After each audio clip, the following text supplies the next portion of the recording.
గంగిరెడ్డి నా మీద అటాక్ చేశాడో ఎట్టి పరిస్థితుల్లో ఆ నిడిచిపెట్టేదిలే. ఎడసకపోతే ఏం పీకుతారా? కోమాలో కొట్టిన నన్నే ఏం పీకలేకపోయారు. ఇంత బొక్కలు వేసుకొని చెవులకేదో పెట్టుకొని చేతులకేదో తెలుసుకొని మెళ్ళలో వేసుకొని చాలా గందరగోళంగా ఉంటాడా. దమ్మిడికి పనికిరాడు. పైగా దున్నపోతుల్ని కన్నట్టు నలుగురిని కన్నాడు. ఏ లాభం? తింటాం వెళ్తాం రావడం తప్ప ఎందుకు పనికిరారు. పైగా మెట్లగాళ్ళట వీళ్ళమ్మ మెట్లు. ఏంట్రా ఆ లుక్స్ ఏంట్రా? కరెంట్ షాక్ కొట్టిన కాకులాగా కొడతాను.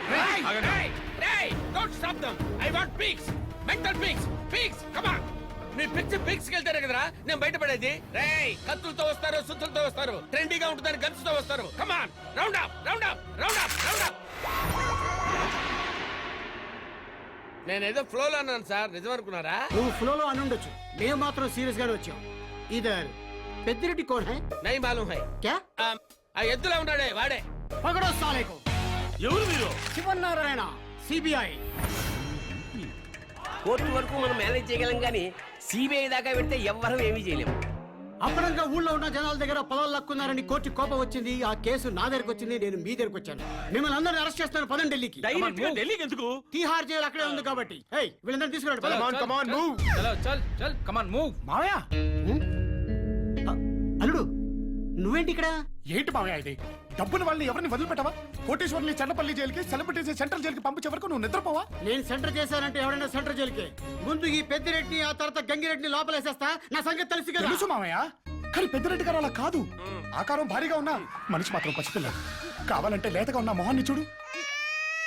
నీ మాటల్లో పసితనం ఈ ఫేస్ లో కనిపిస్తుంది. అయినా వదలను, తీసుకురండి ప్లీజ్. నాకు 1 వీక్ టైం ఇవ్వు. తప్పంతా గంగిరెడ్డిది, పెద్దిరెడ్డి గారిది కాదని నేను ప్రూవ్ చేస్తాను. నువ్వే కాదు, ఆ దేవుడు చెప్పిన వెన్ను. ఏం చెప్తే వింటావు మావయ్య, ఎందుకంటే నీకు నేనంటే ఇష్టం కాబట్టి. రిలేషన్షిప్ ఓకే ఓకే టచ్ చేసా. 1 వీక్ టైం ఇస్తున్నాను.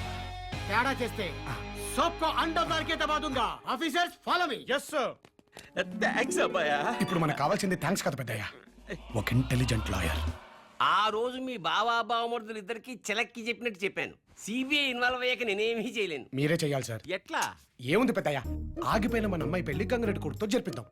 పెళ్లికి ముందు కట్నంగా 1000 ఎకరాలు ఇస్తామని చెప్పి ఈ 1000 ఎకరాల భూమిని గంగిరెడ్డి గారి పేరు మీద రాసేస్తాం. భూమి ఎలాగో గంగిరెడ్డి పేరు మీద ఉంది కాబట్టి సిబిఐ వాళ్ళు గంగిరెడ్డిని అరెస్ట్ చేస్తారు. ఏం సార్? ఎవరయ్యా నువ్వు? క్రిమినల్ లాయర్కే షాకి మన అబ్బాయి గానే ఈ సంబంధానికి నేను ఒప్పుకోను. నా మాట విను పెద్దయ్య, ఇలాగైతేనే ఆగిపోయిన మన అమ్మాయి పెళ్లి జరుగుద్ది, ఆ గంగిరెడ్డి మీద మన పగా తీరుద్ది. అంతేనంట. మరి ఆడి పెళ్లికి ఒప్పుకుంటారా? మన లాయర్ గారు ఉన్నారు కదా. నేనా? అవును కార్తీకు, ఆ గంగిరెడ్డి లాయర్ మాటలు నమ్మి మన ఇంటికి వస్తాడంట.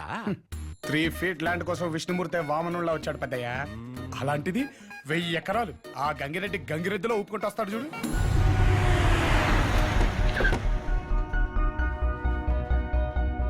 అదిగో చెప్పలే వచ్చేసాడు.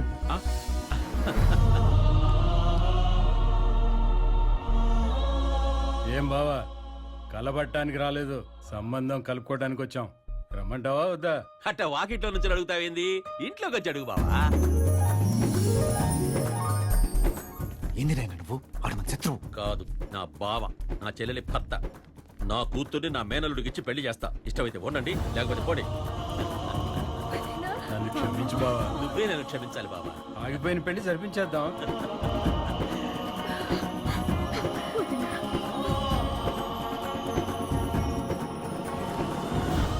అంటే ఇంటికి ఒక్కడుంటే చాలు. ఏ ఇద్దరుంటే నీకేమైనా ప్రాబ్లమా? అయినా ఏదో సెంటిమెంట్ సీన్ రా. రాజుగారు మీరున్న డాక్టర్ గారు, పళ్ళు లేని పుల్లొట్లో తలపెట్టినట్టు అయిపోయింది నా బతుకు. అది తిందో వదలదు. అసలు ఏంటో నాకు టార్చరు. ఏదో చేయండి నన్ను. రాజుగారు ఉండండి సార్.